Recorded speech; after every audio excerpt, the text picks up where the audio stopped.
بسم اللہ الرحمن الرحیم۔ محترم حاضرین جمعہ، قوم کے نوجوان ساتھیوں، خواتین اسلام، میرے بھائیوں اور عزیزوں، اللہ رب العالمین نے دنیا میں جو چیزیں پیدا کی ہیں ان چیزوں میں سے بعض چیزیں ایسی ہیں کہ اگر انسان کو وہ چیزیں حاصل ہو جائیں تو دنیا میں بھی،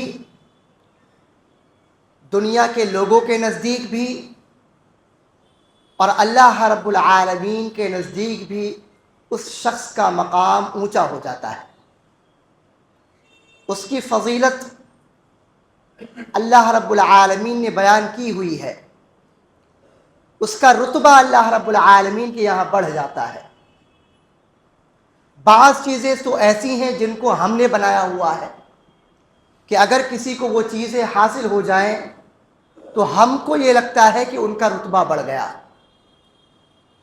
انسانوں کو یہ لگتا ہے کہ اس کا مقام اور مرتبہ اونچا ہو گیا ہے، لیکن بعض چیزیں وہ ہیں جو اللہ رب العالمین نے بتائی ہیں کہ اگر ان میں سے کوئی چیز کسی انسان کو میسر ہے، اس چیز کو حاصل کرنے کے لیے انسان تگ و دو کر رہا ہے، کوششیں کر رہا ہے، محنتیں کر رہا ہے، زمانے کے جو مشکل مرحلے ہیں ان کو جھیل رہا ہے، تو اللہ رب العالمین نے ایسے لوگوں کا مقام دوسروں کے مقابلے زیادہ رکھا ہے۔ ان چیزوں میں سب سے بڑا مرتبہ اور سب سے بڑا مقام جو ہو سکتا ہے اس کا نام ہے علم۔ ہم اور آپ جان لیں اور ہم آپ چلیں، اللہ رب العالمین نے آدم علیہ السلام کو پیدا کیا اور اس کا ذکر فرشتوں کے سامنے کیا۔ وَإِذْ قَالَ رَبُّكَ لِلْمَلَائِكَةِ إِنِّي جَاعِلٌ فِي الْأَرْضِ خَلِيفَةً۔ یاد کرو اس وقت کو جب اللہ رب العالمین نے، آپ کے رب نے فرشتوں کے سامنے اس چیز کا ذکر کیا، اس ذات کا ذکر کیا جو ذات اللہ رب العالمین بنانے والا تھا، اور پورا مکالمہ ہوا اور فرشتوں نے انسان کی جو خامیاں ہو سکتی تھیں، جو ان کے اندر سے جو برائیاں نکل سکتی تھیں، ان کا ذکر کیا کہ یہ لوگ تو دنیا کے اندر فساد پھیلائیں گے، قتل و غارت گری کریں گے جا کر کے۔ اللہ رب العالمین نے آدم علیہ السلام کو بعض چیزوں کا علم دیا۔ قرآن مجید کے اندر اللہ رب العالمین نے فرمایا ہے وَعَلَّمَ آدَمَ الْأَسْمَاءَ كُلَّهَا، کہ اللہ رب العالمین نے آدم علیہ السلام کو ہر چیز کا علم دے دیا، اور اس کے بعد فرشتوں کے سامنے آدم علیہ السلام کو پیش کیا، اور پھر سوالات اور جوابات کا سلسلہ شروع ہوا۔ فرشتوں کو اپنی غلطی کا احساس ہوا، اللہ رب العالمین نے فرمایا انی اعلم ما لا تعلمون، جو میں جانتا ہوں وہ تم نہیں جانتے۔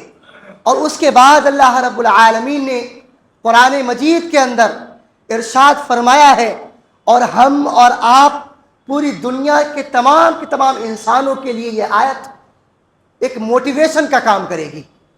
ہم اور آپ تمام لوگوں کے لیے جو علم حاصل کرنے کی کوششیں کر رہے ہیں ان کے لیے یہ حوصلہ افزائی کے لیے کافی ہے کہ اللہ رب العالمین نے فرمایا وَإِذْ قُلْنَا لِلْمَلَائِكَةِ اسْجُدُوا لِآدَمَ فَسَجَدُوا إِلَّا إِبْلِيسَ، کہ اللہ رب العالمین نے تمام کے تمام فرشتوں سے، آج ہم اور آپ فرشتوں کی مثالیں ڈھونڈتے ہیں کہ وہ شخص فرشتہ صفت ہے، اس کے اندر برائیاں نہیں ہیں۔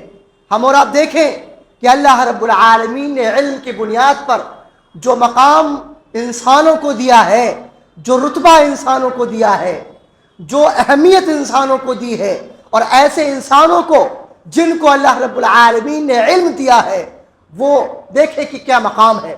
فرمایا کہ تمام فرشتوں کو یہ حکم دیا گیا کہ وہ آدم علیہ السلام کو سجدہ کرے، سوائے ابلیس کے تمام لوگوں نے سجدہ کیا۔ ہم اور آپ ذرا غور کریں کہ یہ سجدہ کس بنیاد پر تھا۔ اللہ رب العالمین نے جو قرآن مجید کی آیات کو ترتیب سے لکھا ہوا ہے وہ ہم اور آپ پڑھیں. مختلف جگہوں پر اللہ رب العالمین نے قرآن مجید میں اس واقعے کا ذکر کیا ہے, اور تقریباً ہر جگہ علم کے بارے میں بتایا جا رہا ہے, اور ابلیس کی سرکشی کا ذکر کیا جا رہا ہے, اس کے فخر اور اس کے کبر اور اس کے غرور کا ذکر کیا جا رہا ہے. ہم اور آپ دیکھیں, یہ پہلا معاملہ تھا جو انسانوں کے ساتھ پیش آیا کہ اللہ رب العالمین نے آدم کو پیدا کیا اور فرشتوں کو حکم دیا کہ وہ سجدہ کریں, اور جس نے سجدہ نہ کیا آج تک وہ ہمارا دشمن ہے. عدو مبین اللہ رب العالمین نے انسانوں کے لیے کہا ہے کہ وہ قیامت تک کے تمام انسانوں کو ورغلانے, سیدھے راستے سے بھٹکانے, صراط مستقیم سے دور کرنے کی کوشش کرتا رہے گا, اور یہ وہ وعدہ اللہ سے کر کے آیا ہوا ہے. مہلت مانگی ہے اس نے اللہ رب العالمین سے. اور ہم اور آپ دیکھیں, غور کریں, کس بنیاد پر یہ ہوا تھا؟ علم کی بنیاد پر. اگر کسی بنیاد پر کوئی چیز آپ کو مل جائے اور ہم کو اس چیز سے نفرت ہو اور ہماری اور آپ کی دشمنی ہو جائے, تو ہماری کوشش کیا ہوگی کہ وہ چیز آپ کے پاس سے چھن جائے. حسد کیا ہوتا ہے؟ حسد کیا ہوتا ہے کہ ہمارے بھائی کے پاس دولت آئی, اب ہمارے دل کے اندر ایک جذبہ پیدا ہوا, ہمارے دل کے اندر سے ایک دعا نکلی کہ اللہ تعالیٰ میرے بھائی کے پاس سے وہ چیز ختم کر دے. یہی تو حسد ہے نا. کوئی چیز اللہ رب العالمین نے دیا, مکان دیا یا کوئی رتبہ دیا, اب ہمارے دل کے اندر سے یہ چیز نکل رہی ہے کہ اللہ تعالیٰ اس کے پاس سے وہ چیز ختم کر دے, ہمیں ملے یا نہ ملے. فرشتوں نے آپ کو سجدہ کیا, آدم علیہ السلام کو سجدہ کیا, ابلیس نے نہیں کیا. ابلیس کے کیوں نہیں کیا؟ اب اس کی سب سے بڑی خواہش کیا ہوگی؟ جو چیز آپ کو ملی ہے, جس بنیاد پر اللہ رب العالمین نے اس کو راندہ درگاہ کیا ہے, اپنے در سے بھگایا ہے, وہ چیز آپ سے چھن جائے. وہ چیز کیا ہے؟ صراط مستقیم, اللہ رب العالمین کی ہدایت, سیدھا راستہ, حکمت, شریعت, اللہ رب العالمین کی تعلیمات کا علم. ان تمام چیزوں کا علم ہی ہے نا. تو شیطان آپ کے پیچھے لگا ہوا ہے اور اس کی مکمل کوشش ہے کہ کس طریقے سے آپ علم سے دور ہو جائیں, تاکہ آپ کو رب کی معرفت حاصل نہ ہو, نبی صلی اللہ علیہ وسلم کی شریعت سے آپ کوسوں دور ہو جائیں, نبی صلی اللہ علیہ وسلم کی تعلیمات سے آپ کوسوں دور ہو جائیں. آج ہم اور آپ دیکھیں, یہ مقام, یہ رتبہ آ گیا ہے, یہ اس ایسی جگہ پر ہم اور آپ کھڑے ہو گئے ہیں کہ آج کوئی بھی اپنے بچوں کو دینی علم سکھانے کے لیے تیار نہیں ہے. ہمارے یہاں حفظ کرا دیا, اور حفظ بھی کس لیے کرایا؟ بار بار میں کہتا رہتا ہوں کہ پوری زندگی حرام کی روٹیاں توڑی ہم نے, اور کسی نے بتا دیا آ کر کے کہ آپ اپنے بچے کو حفظ کرا دیجئے تو یہ بچہ گھسیٹ کے آپ کو جنت میں لے چلے جائے گا. اور اس بچے کی اپنی کیا جو ہے حیثیت ہے, اور اس بچے کے اپنے کیا اخلاق ہیں, اس کا اپنا کیا مقام ہے, وہ ہم سے چھپا ہوا نہیں ہے. ہمارے اس علاقے کے اندر یہ چیز بہت عام ہے. حفظ کرا دیا چھوڑ دیا, حفظ کرا دیا چھوڑ دیا, اسے کچھ نہیں پتا ہے. ساری فضیلت اس نے ایک جو ہے تراویح پڑھانے میں نکال دی. پورے سال جو برائیاں کی تھیں, وہ پورے سال جو بدتمیزیاں چل رہی تھیں, وہ مصلے پہ کھڑے ہو کر کے ایک مہینے کے اندر سارا دھل گیا, پھر اس کے بعد سے نیا شروع. یہ ہم نے اور آپ نے اس بنیاد پر کیا ہوا ہے. معلوم ہے کیوں؟ ہم اپنے بچوں کو کیوں نہیں پڑھانا چاہتے, عالم کیوں نہیں بنانا چاہتے, کیوں نہیں چاہتے کہ وہ دینی علوم میں آگے بڑھیں؟ دو چیزیں ہیں. پہلی, علماء کی بد دعا, اور دوسری آپ کا علماء کے ساتھ رویہ. یہ دو چیزیں. آپ اپنے علماء کے ساتھ میں کیا رویہ اختیار کرتے ہیں یہ آپ کو بھی پتا ہے کہ ہم نے اب علماء کو, اپنے امام کو, اپنے تمام کے تمام ان لوگوں کو جنہوں نے اپنی زندگی کا ایک بڑا حصہ دینی علم کو کمانے میں گنوا دیا ہے, ان کو ہم اپنے پیروں کی ٹھوکر پر رکھتے ہیں. کیا یہ ہمارے نوکر ہیں. ہماری اپنی حیثیت کائنات میں ذرے سے گئی گزری ہو، ہمارے اپنی بات بیوی نہ مان رہی ہو، بچے نہ مان رہے ہو، معاشرے میں کوئی بات سننے کے لیے تیار نہ ہو، امام آپ کی بات سننا، علماء آپ کی بات سن رہے ہیں، وہ آپ کو پلٹ کر جواب نہیں دے رہے، اور آپ کا رویہ کیا ہے، عوام کا رویہ کیا ہے؟ تو جب آپ کو پتا ہے کہ میرا ایک امام کے ساتھ کیا رویہ ہے، تو آپ کبھی بھی یہ نہیں چاہیں گے کہ میرے بیٹے کے ساتھ بھی وہی رویہ اختیار کیا جائے، کبھی نہیں چاہیں گے آپ۔ جو رویہ آپ کا اپنے علماء کے ساتھ میں ہے، اللہ کی قسم آپ کبھی نہیں چاہیں گے کہ وہ رویہ آپ کی اپنی اولاد کے ساتھ اختیار کیا جائے۔ یہی وجہ ہے کہ ہمارے جو ساتھی ہیں، جو ہمارے عوام ہیں، وہ کبھی بھی اس لائن میں اپنے بچوں کو ڈالنا نہیں چاہتے۔ ایک چیز۔ دوسری چیز، ہم نے جو رویہ اختیار کیا علماء کے ساتھ میں، وہ کچھ بول نہیں پایا۔ آپ اثر و رسوخ والے تھے، دنیاوی طور پر اللہ رب العالمین نے آپ کو جاہ و حشمت، شہرت، دولت دے رکھی تھی، لوگوں کے دلوں پر آپ کا رعب تھا، آپ نے جو چاہا کر دیا، جیسا چاہا وہ بول دیا، وہ نہیں بول پایا۔ کم از کم اس کے دل کی دعا تو آپ نہیں روک پاؤ گے، نہیں روک پاؤ گے۔ یہ اس دل سے نکلنے والی بد دعا کا نتیجہ ہے کہ آپ اگر چاہے بھی تو اپنے بچوں کو دینی علم حاصل نہیں کرا سکتے، آپ نہیں کرا سکتے۔ آپ مظلوم کی بد دعا سے بچنا چاہیے۔ علماء کا مقام، چھوٹی چھوٹی سنتوں پہ ہم لڑتے ہیں، یہ نہیں ہوا، وہ نہیں ہوا۔ جو چیز اللہ رب العالمین نے فرض کی ہے اس کو ہم نے بالائے طاق رکھا ہوا ہے۔ نبی صلی اللہ علیہ وسلم کی حدیثیں ہمارے سامنے نہیں گزرتی ہیں، قرآن کی آیات ہمارے سامنے نہیں گزرتی ہیں، ہم اور آپ دیکھیں تو صحیح۔ تو یہ دو چیزیں جن کی بنیاد پر ہم اور آپ اپنے بچوں کو اس لائن میں ڈالنے نہیں چاہتے ہیں۔ اور قیامت کے روز، قیامت کی نشانیاں، بڑا نوجوان طبقہ قیامت کی نشانیوں والے بابا کو سنتا رہتا ہے کہ جو قیامت کی نشانیاں سنائے وہ بہت بڑھیا ہے، چاہے موضوع ہو، ضعیف ہو، اسرائیلی روایات ہو، سب بھری پڑی ہوئی ہیں، صحیح ہے، غلط ہے، لیکن اچھا بول رہے ہیں، کچھ نیا مل رہا ہے۔ آپ یہ سمجھ لیجئے کہ سم تھنگ نیو کے چکر میں آپ دین کے اندر نئی چیزیں جو ہے پیدا ہو رہی ہیں۔ بھائی دین تو 1400 سال پرانا ہے، نماز کا طریقہ جو آج سے 1400 سال پرانا تھا آج بھی وہی ہے، قیامت تک وہی رہے گا۔ اب اس میں کچھ نیا نہیں آ سکتا ہے۔ زکوٰۃ 2.5% پہلے تھی، وہ آج بھی رہے گی، قیامت تک رہے گی۔ جو احکامات آج سے 1400 سال پہلے مکے اور مدینے کی فضاؤں میں گردش کر رہے تھے، وہ وہی چیزیں آج بھی رہیں گی۔ تو آج معاملہ یہ ہے کہ سم تھنگ نیو کے چکر میں بڑا معاملہ ہو گیا ہے۔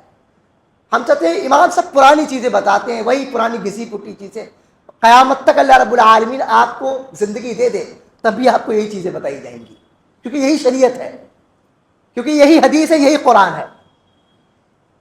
اس کے اندر 10 سالوں کے اندر ترمیم نہیں کی جاتی ہے کہ 10 سال پہلے کچھ اور تھا، آج ہم نے ترمیم کر کے کچھ اور آپ کے سامنے پیش کر دیا۔ فرمایا کہ قیامت کی نشانیوں میں سے ہے کہ علم کو اٹھا لیا جائے گا، علم ختم کر دیا جائے گا۔ علم کا ختم کیا جانا کیا ہے؟ آج کے دور کے اندر وسائل زیادہ ہو گئے ہیں علم کو محفوظ کرنے کے۔ پہلے کتابیں ہوتی تھی، دیمک لگ گئی، آگ لگ گئی، ختم ہو گیا سارا مسئلہ۔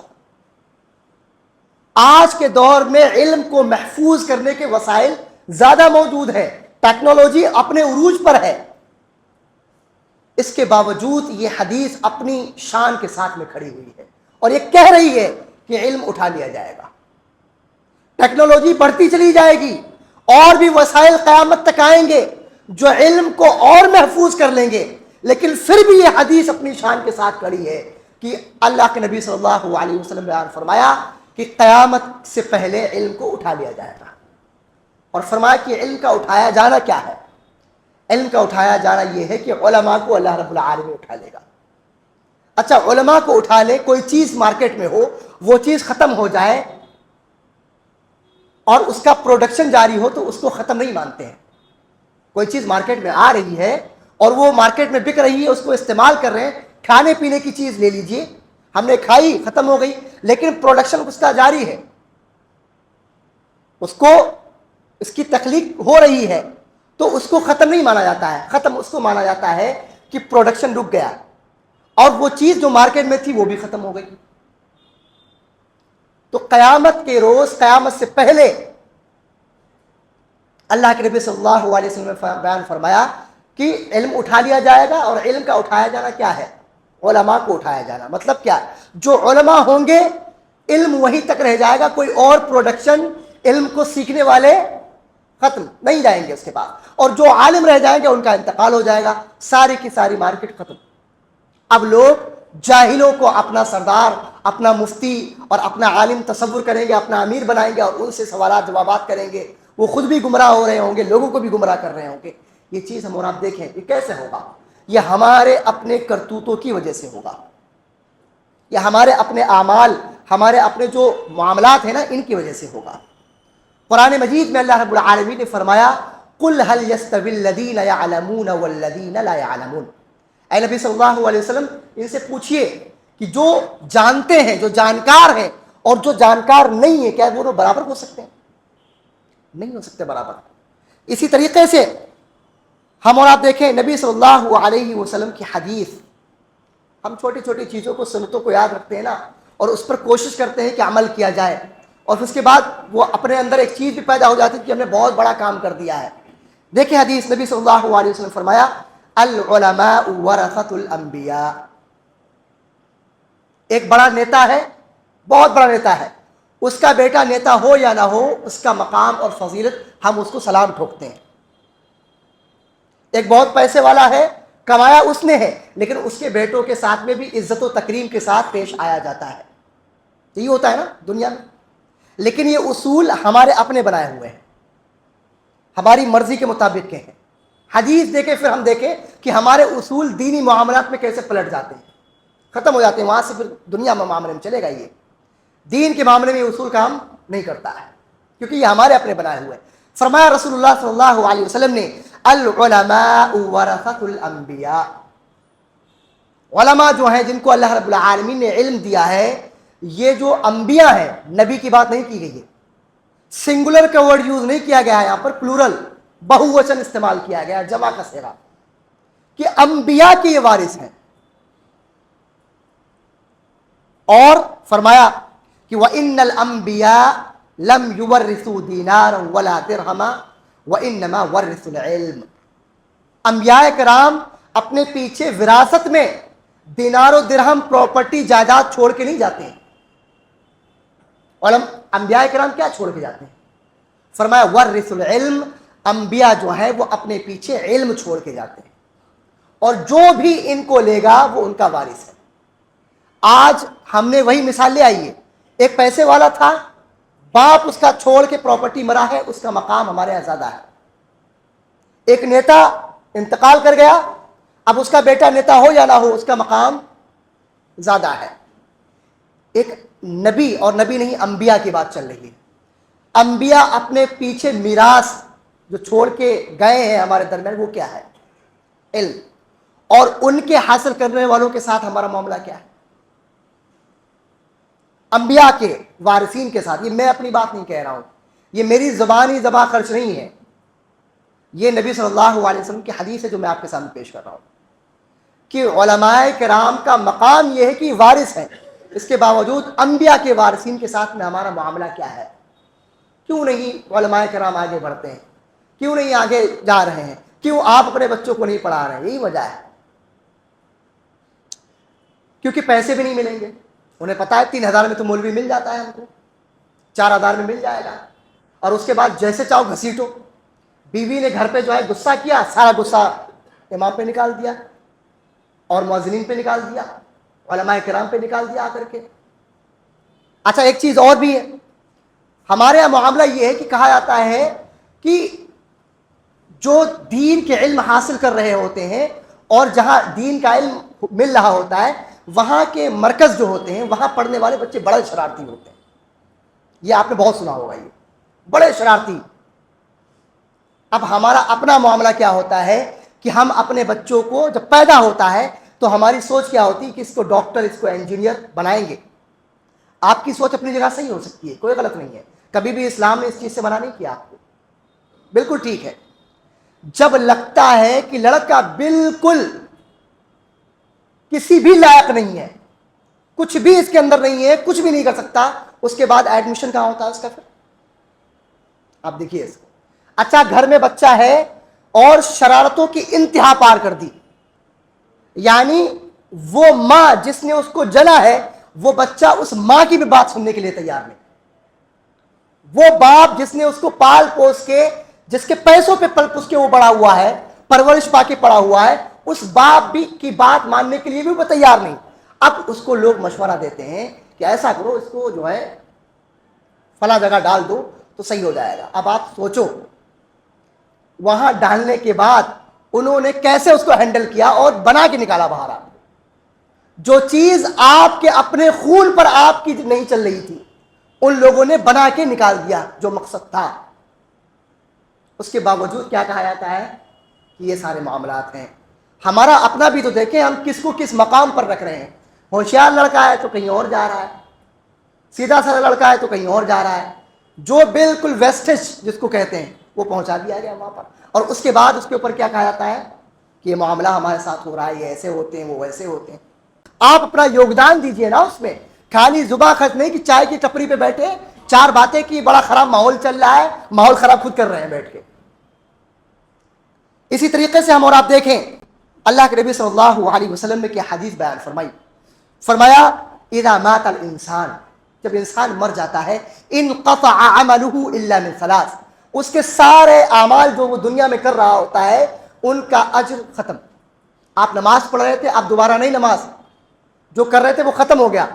تین چیزوں, اس حدیث میں تین چیزوں کا ذکر ہے کہ تین چیزوں کے سوا مرنے والے کو کوئی بھی چیز فائدہ نہیں پہنچاتی ہے. پہلی چیز صدقۃ جاریہ, صدقہ جاریہ کے طور پر کوئی کام کر کے گیا ہوا ہو, تو جب تک وہ چیز استعمال کی جائے گی جو صدقہ جاریہ کے لیے اس نے چھوڑی تھی اس کو ثواب ملتا رہے گا. دوسری چیز کیا ہے, او علم ينتفع به, ایسا علم جس سے لوگوں کو فائدہ ہو.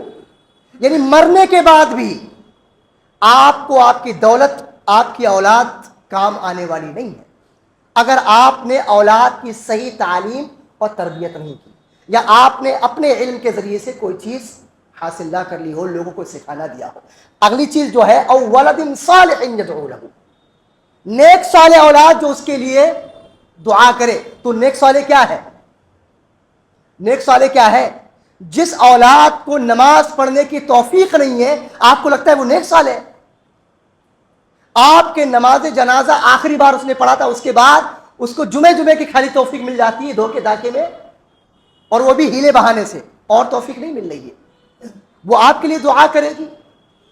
آپ اپنے دل پہ ہاتھ رکھیے اور پوچھئے کہ جن اولادوں کو آپ نے پال پوس کے بڑا کیا ہے, کہ وہ اتنی بڑی ہو گئی, آج کما رہی ہیں, آپ کے مرنے کے بعد ایک دن بھی تہجد میں اٹھ کے صرف آپ کے لیے دعا کرے. آپ دل پہ ہاتھ رکھ کے بولیے کہ ہاں یہ میری اولاد ایسی ہے کہ مجھے امید ہے کہ میرے مرنے کے بعد تہجد میں اٹھ کے میرے لیے دعا کرے گی. اور یہ ہم نے اپنے لیے حاصل کیا ہے. ہم اور آپ دیکھیں کہاں جا رہے ہیں, نہ دنیاوی طور پر آگے, ہم الٹریسی کو دیکھیں جا کر کے, آپ جو ریشو ہے وہ دیکھیں, اور ہم اپنا دیکھیں معاملہ, دین کے معاملے میں بھی نہیں ہے اور دنیاوی معاملات میں بھی نہیں ہے. اس پورے علاقے کے اندر نوجوانوں کی جو ہے آپ سروے کریے, 10th بہت ہائر ایجوکیشن ہے یہاں کی, اس سے اوپر نہیں جا رہے ہوتے بچے. اور میں نے خود اس کو دیکھا ہے کہ جتنے مسجد میں نوجوان آتے ہیں میں نے ان سے پوچھتا رہتا ہوں, میں سوال ضرور کرتا ہوں کتنے پڑھے ہوئے ہیں آپ, 7th 8th 9th 10th بس, بہت زیادہ, اس سے اوپر نہیں. بہت مشکل سے کسی نے گریجویشن کر لی ہو تو کر لی ہو. تو یہ ہمارا معاملہ ہے, نہ دین میں ہم ہیں نہ ادھر چیزوں میں ہیں. ہم اور آپ دیکھیں, علم حاصل کریں اور یہ بات سمجھ لیں کہ ہم جو بھی عمل کرتے ہیں, یہ بات سمجھ لیں, جو بھی عمل کرتے ہیں بغیر علم کے وہ عمل آپ کا قبول نہیں ہوگا. آپ کی نماز بغیر علم کے قبول نہیں ہونے والی. جب تک آپ کو نماز کا علم نہ ہو جائے, کوئی بھی عمل, شریعت کا کوئی بھی عمل آپ کا اللہ کے یہاں قابل قبول ہے ہی نہیں جب تک کہ آپ اس کا علم حاصل نہ کر لیں. ہمارے یہاں کیا معاملہ, اس طریقے سے تو کوئی بچے گا ہی نہیں. پھر تو اس کا علم حاصل کرنا, یہ طلب العلم فریضۃ علی کل مسلم کی حدیث ہے نا, اس کے ضمن میں علماء کرام اور بڑے امام کہہ کے گئے ہیں. اس کا مطلب یہ ہے کہ کم از کم اسلامیات اور ارکان ایمان کا علم آپ کے لیے کمپلسری ہے. اس کے بغیر تو آپ مسلمان بھی نہیں ہو پائیں گے. اسلام کے 5 ارکان اور ایمان کے 6 ارکان، یہ 11 چیز، ان کے علم کے بغیر کوئی آدمی مسلمان بھی نہیں ہے. اور پوچھنے لگ جائیے بھی آپ، شاید ہی کوئی بتا پائے. یہ ہمارا معاملہ ہے، یہ ہماری یہ کس جگہ پر ہم کھڑے ہیں نا، کس زینے پر ہم عورت کھڑے ہیں، یہ ہمارا آپ کا معاملہ ہے. اور اس میں منہ چھپانے والی بات نہیں ہے. کہاں تک منہ چھپاؤ گے؟ تو اس چیز کا ہم اور آپ سمجھ لیں. امام بخاری نے اپنی صحیح بخاری کے اندر باقاعدہ ایک چیپٹر باندھا ہے. اور وہ چیپٹر کیا ہے؟ باب العلم قبل القول والعمل. علم کا حاصل کرنا اس سے پہلے کہ آپ عمل کریں یا کوئی بات بولیں. یعنی آپ کا علم حاصل کرنا کسی بات کو لوگوں کو بتانے یا اس پہ عمل کرنے سے پہلے ضروری ہے. باقاعدہ پورا چیپٹر بندھا ہوا ہے. جو صحیح بخاری ہم نام لیتے رہتے ہیں، تو اس کے اندر بھی ہم دیکھیں، یہ بڑے ایسے تھوڑی نہ کہہ کے چلے گئے. یہ علماء کرام یوں ہی ایسے بول کے نہیں چلے گئے، کسی وجہ سے بول کے گئے ہیں نا. تو اس کی طرف بھی ہم اور آپ دھیان دیں. جہاں پر علمی دروس ہو رہے ہیں وہاں پر بیٹھیں. محلے کی مسجد میں جمعے کے دن ایک علمی دروس یہ جو ہے آپ کے خطبے کی صورت میں ہو رہا ہوتا ہے. ٹائم دیکھ رہے ہوتے ہیں امام صاحب 15 پہ ٹائم ہے، لیکن 16-17 پہ کھڑی کرتے ہیں، لیٹ ہو جاتے ہیں. لہذا 15 کے بعد اب انشاءاللہ شٹر ڈاؤن ہوگا، اور شٹر بھی نہیں ڈاؤن ہوگا، کسی اور کو بٹھا کے جائیں گے. ابھی یہی ہو رہا ہے نا. اب سب چہروں کے مسکان بتا رہی کہ یہی ہو رہا ہے. تو میرے خیال سے یہ کافی ہے. ہمارے خیال سے اس پر دھیان دینا چاہیے کہ یہ جو علمی دروس ہے نا، اس کو زندگی کیا ہے، ہفتے میں ایک دن تو دے ہی سکتے ہیں نا. جس اللہ نے آپ کو 24 گھنٹے دیے ہیں اور 24 کو 7 سے جو ہے آپ کر لیجئے، اس میں سے آدھا گھنٹہ تو نکال ہی سکتے ہیں. مجھے امید ہے کہ انشاءاللہ ان تمام چیزوں پر عمل کریں گے. اللہ رب العالمین ہم تمام کے تمام لوگوں کو صحیح معنوں میں علم کو سیکھنے کی اور اس کو صحیح طریقے سے استعمال کرنے کی توفیق عطا فرمائے.